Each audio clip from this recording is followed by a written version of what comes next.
नमस्कार, capital TV Bihar देख रहे हैं आप और आपके साथ मैं हूं दिव्या।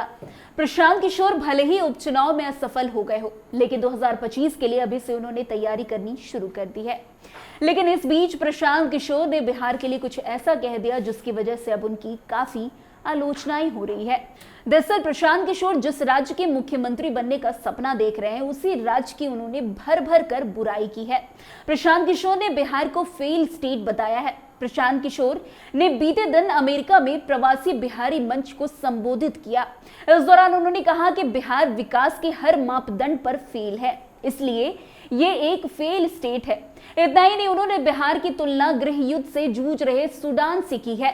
पीके ने कहा कि कभी कभी मैं सोचता हूं कि सूडान में 20 साल से गृह युद्ध क्यों छिड़ा है, क्यों वहां लोग लड़ रहे हैं।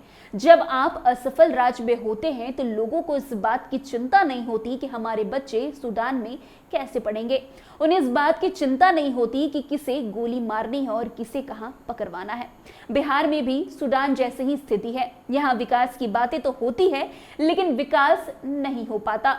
वैसे अपने संबोधन में प्रशांत किशोर ने प्रवासियों से कहा है कि वे अपने दोस्तों और रिश्तेदारों को कॉल करके बिहार में जनसुराज को समर्थन करने के लिए कहें। वैसे पीके के इस बयान ने बिहार की सियासत में एक नया विवाद खड़ा कर दिया है। राजद ने प्रशांत किशोर पर पलटवार करते हुए कहा कि प्रशांत किशोर को बिहार की राजनीति की समझ नहीं है। तो वहीं जेडीयू ने उपचुनाव में हार मिलने के बाद प्रशांत किशोर की बौखलाहट इसे बताया है। जेडीयू ने कहा कि उपचुनाव में बिहार की जनता ने उन्हें फेल कर दिया, इसलिए प्रशांत किशोर बौखला गए हैं।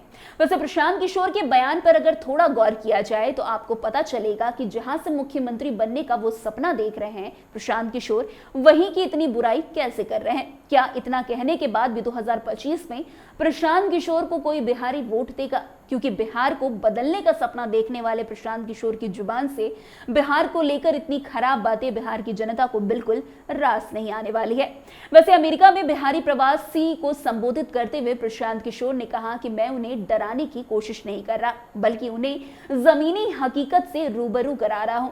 पीके ने अपने संबोधन में शराब पर प्रतिबंध को हटाने की भी बातें कही। प्रशांत किशोर ने कहा कि जब उनकी पार्टी जीत जाएगी 2025 में, तो शराब पर से वो प्रतिबंध हटा देंगे और इसके राजस्व का इस्तेमाल स्कूली शिक्षा में सुधार के लिए करेंगे। लेकिन प्रशांत किशोर ये भूल गए हैं कि सिर्फ शराबबंदी खत्म कर देने से बिहार का विकास संभव नहीं है। आपका सबका हृदय से आभार फॉर ट्रस्टिंग जनसुराज और whatever we are trying to do here. दो तीन बातें हैं। मैं ऐसा समझता हूं कि आप यूएस में हैं तो 2-2.5 साल से जो हम लोग कर रहे हैं, मोटे तौर पर आप लोगों ने थोड़ी बहुत जानकारी तो आपने रखी होगी, क्योंकि आप डिजिटली शैवी लोग हैं। तो जो बात हम लोग कर रहे हैं, मैं कॉन्टेक्स्ट इतना ही देना चाहता हूं कि कठिन लड़ाई है। ऐसा नहीं है कि प्रशांत किशोर चुनाव जिसको चाहे और एक जो भावना लोगों की बनी हुई है कि बस आए और बिहार बदल जाएगा, ऐसा नहीं है। It's tough and we have to be committed for a long run. This doesn't mean कि 25 में हम लोग चुनाव नहीं जीतेंगे, लेकिन अगर आप मान लीजिए कि 25 में चुनाव जीत भी गए, उससे भी बिहार एकदम ओवरनाइट बदल जाएगा, ऐसी बात नहीं है। तो पहले तो मैं आपके इंथुजियाज्म को सलाम करता हूं, लेकिन I want to taper that down and make you realise कि it's not a commitment of one phone call or one con call or few good messages, which all are valued, but we have to realize that this is a state which is in deep shit. If Bihar were to be a country, this will be the 11th largest country in terms of population in the world. We have just overtaken Japan. और किसी चीज में नहीं, population में now we have overtaken Japan. तो 11वें पे आ गए हैं हम लोग। और पर कैपिटा इनकम में वी आर 30,000, तो वो भी अपने सर पे ही है। लेकिन सबसे बड़ी जो चुनौती है कि समाज ने कहीं ना कहीं वो होप छोड़ दिया है कि बिहार सुधारा जा सकता है या यहाँ कुछ सुधार हो सकता है। लोगों, जब आप होपलेस हो जाते हैं तो जो इमीडिएट सर्वाइवल नीड्स हैं, that become so overpowering that nothing matters. कि स्कूल सुधर जाएगा, रोजगार मिल जाएगा, सड़कें अच्छी बन जाएंगी, बिहार में भी तरक्की होगी, वो चीजें आप नहीं देख रहे हैं। आप बस ये देख रहे हैं कि 500 रुपये सामने जो मिल रहा है भाई, जो मिल रहा है वही ले लो। तो वो एक बड़ी चुनौती है। Some hope is definitely out there because of what we are doing in last 2.5 years, लेकिन इसको बिल्कुल टेंजिबल इलेक्टोरल आउटकम में और उससे आगे गवर्नेंस के आउटकम में कन्वर्ट होने में आप मानकर चलिए कि any one of you who want to be part of it have to be committed at least for 5-6 years। अगर 25 में सरकार बन भी जाए और हम लोग इसी इंटेंसिटी से इतनी मेहनत करते रहें तो भी शायद 2029-30 तक बिहार की स्थिति मिडिल इनकम राज्य में अगर हम लोग आ जाएं तो वही बहुत बड़ी उपलब्धि होगी। It is literally a failed state as it stands today on all developmental parameters. और जो फेल्ड स्टेट्स के कैरेक्टरिस्टिक्स होते हैं पॉपुलेशन में, वो यहाँ पे दिख रहा है। जैसे आप अफ्रीका में चलिए और सम टाइम वी थिंक कि भाई अफगानिस्तान के लोगों को समझ में नहीं क्यों नहीं आ रहा है, 20 साल से लड़े क्यों जा रहे हैं। सूडान में लोग एक दूसरे को 20 साल से सिविल वॉर में क्यों है, क्योंकि जब आप उस स्टेट फेल्ड स्टेट में हो गए हैं तो फिर लोगों को ये चिंता नहीं है सूडान में कि हमारे बच्चे पढ़ेंगे कैसे। उनको ये चिंता है कि भाई किसको गोली मार के कौन सा जगह कब्जा कर लूं। तो बिहार में भी वो स्थिति है and we must be aware of it. I am not trying to scare or downplay your enthusiasm, not to say कि कोई जनसुराज को लेकर मेरी फेथ में 1% भी कोई कमी आई है।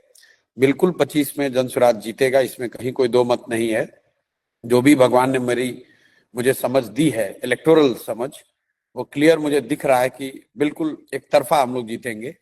भगवान ने चाहा 11-12 महीने और हैं, बीमार नहीं पड़े तो निश्चित तौर पर सफलता, चुनावी सफलता, बड़ी सफलता मिलेगी। लेकिन वो सफलता मिले उसके लिए जरूरी है कि 11-12 महीने तक ईमानदारी से प्रयास करते रहें और आप सबका सहयोग सुझाव सिर्फ फोन पर नहीं, व्हाट्सएप पर नहीं, we have to do a little bit more. And ये जो पूरा जेएसओ का नेटवर्क है, अगर आप उसको एनआरबी से जोड़ दें, मतलब नॉन रेजिडेंट जो बिहारी हैं जो इंडिया में रहते हैं, तो हम लोग का अनुमान है कि कोई 1 करोड़ बिहार के लोग आज बिहार से बाहर या तो इंडिया के अलग अलग हिस्सों में हैं या देश के बाहर है। और ये 1 करोड़ आदमी अगर कुछ न करे, 5-5 लोगों को भी फोन से के जरिए भी अगर कन्विंस कर दे तो बहुत बड़ा एक एसेट, बहुत बड़ा कंट्रीब्यूशन आपका हो सकता है। क्योंकि जितनी बार मैं जेएसओ या एनआरबी के संगठन से बात करता हूँ, ज्यादातर लोग ये कहते हैं प्रशांत जी हम क्या कर सकते हैं, जल्दी बताइए क्या करें। और लोग बहुत बड़ी बड़ी बात करते हैं कि भाई मैं वहां आ जाऊं, मैं पैसे कंट्रीब्यूट कर दूं, संगठन बना दूं, एजुकेशन हेल्थ में ट्रांसफर के आइडिया दे दूं। उन सब चीजों का महत्व है, लेकिन सबसे बड़ा महत्व है कि भाई आप अपने गांव में 5 आदमी को जनसुराज से जोड़िए। अपने गांव के 5 आदमी को ये बताइए कि भाई तुम लगो इसमें, क्योंकि आप जहां बैठे हुए हैं आप वोट नहीं प्रभावित कर सकते हैं, लेकिन लोग आपको एडमायर करते हैं। आपके गांव में आपका जो नेबरहुड है, आपका जो गोतिया है, आपका जो गांव का शागिर्द है, आपका जो क्लास का साथी रहा है, जो कहीं आप अमेरिका चले गए वो तो यही गांव पे ही रह गया, छूट गया। वैसे प्रशांत किशोर ने अमेरिका में बिहारी प्रवासी से कहा है कि जनसुराज 2025 यानी कि बिहार विधानसभा चुनाव में जरूर जीतेगी, इसमें कोई संदेह नहीं है। चुनावी समझ के आधार पर मैं साफ तौर पर देख सकता हूं कि हम जीतने वाले हैं। उन्होंने ये भी कहा कि अगर जनसुराज पार्टी सत्ता में आती है तो उनकी शीर्ष प्राथमिकता स्कूली शिक्षा में सुधार करना होगा और राज्यव्यापी शराब प्रतिबंध हटाने के बाद हासिल राजस्व से शिक्षा के सुधार के लिए काम किया जाएगा। वैसे बता दें कि अक्टूबर में बड़े जोर शोर से गठित की गई जनसुराज पार्टी हाल ही में बिहार विधानसभा उपचुनाव में कोई खास कमाल नहीं दिखा पाई। एक सीट को छोड़कर पार्टी की सभी उम्मीदवारों की जमानत जब्त हो गई और लोग जो है अब इसी की जो है उदाहरण देते हुए कह रहे हैं कि प्रशांत किशोर बौखला गए हैं, क्योंकि उपचुनाव में प्रशांत किशोर को हार मिली। इसी के बाद अब प्रशांत किशोर बिहार को जो है खराब बोलना शुरू कर दिए हैं। लेकिन प्रशांत किशोर ये भूल गए हैं कि बिहारी से उन्हें मुख्यमंत्री बनना है। अगर वो मुख्यमंत्री बनने का सपना देख रहे हैं तो इस तरह की बातें उन्हें शोभा नहीं देती। तो फिलहाल इस खबर में आज के लिए बस इतना ही। अन्य खबरों में हमारे साथ ऐसे आगे बने रहे और देखते रहे। तब तक के लिए कैपिटल टीवी बिहार। धन्यवाद।